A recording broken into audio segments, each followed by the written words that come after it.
Friday, July 31st.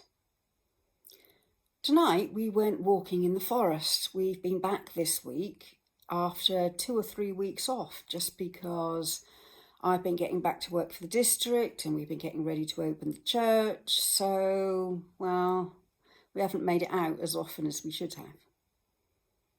Now, when we first went to Thetford Forest, you couldn't possibly get lost because the trees are arranged so perfectly. There's a block of trees, and in between the trees was a green path. Between rows of blocks, there was a wide green path like a manicured lawn, and it was easy. You could decide exactly how many blocks of trees you would walk, and there was plenty of space. But today, when we went back, well, take a look at this.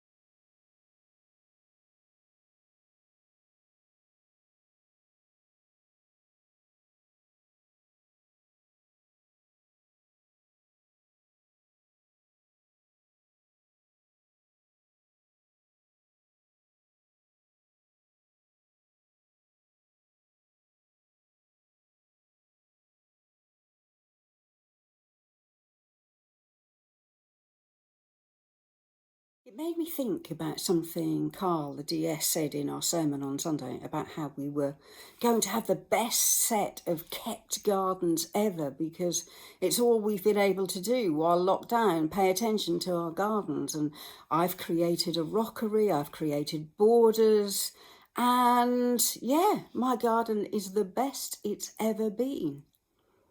And yet I realised as I looked at the forest and what had happened to it in a few short weeks that unless I keep paying attention to my garden, nature will take over.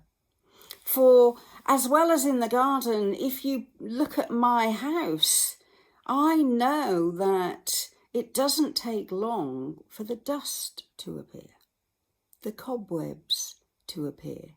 And if I don't pay attention to the housework, if I don't pay attention to the garden, then the dust and the cobwebs and the weeds soon encroach, just like in the forest.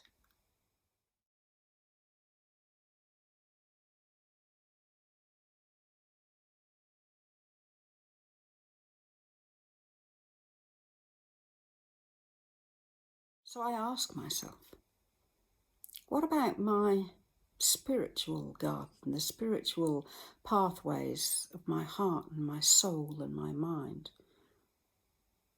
How am I doing at keeping those free of weeds? Because it's just as true in my heart and my head as it is of my garden and my house. If I don't keep the paths of good things, the spiritual pathways, the spiritual disciplines, if I don't keep those paths well trod,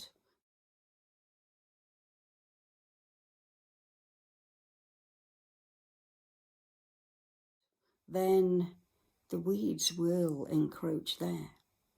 And before long, I'll have forgotten which way to turn. I will have forgotten the discipline, and I will find that I am surrounded by weeds, bad habits, and it will be very easy to get lost and to stay lost.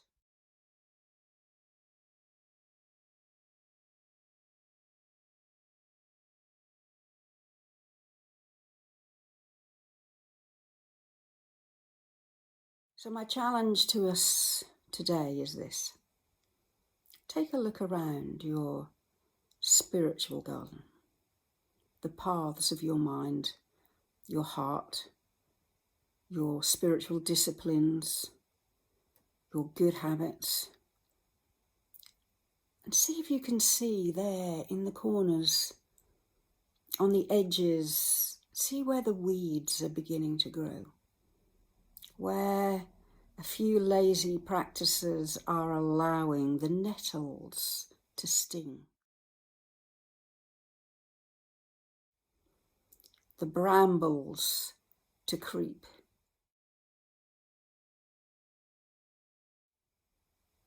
and maybe take up some spiritual weeding as well as garden weeding. Pull things out by the roots and allow God's nature to preside rather than human nature, so that our inside is as beautiful as our gardens outside.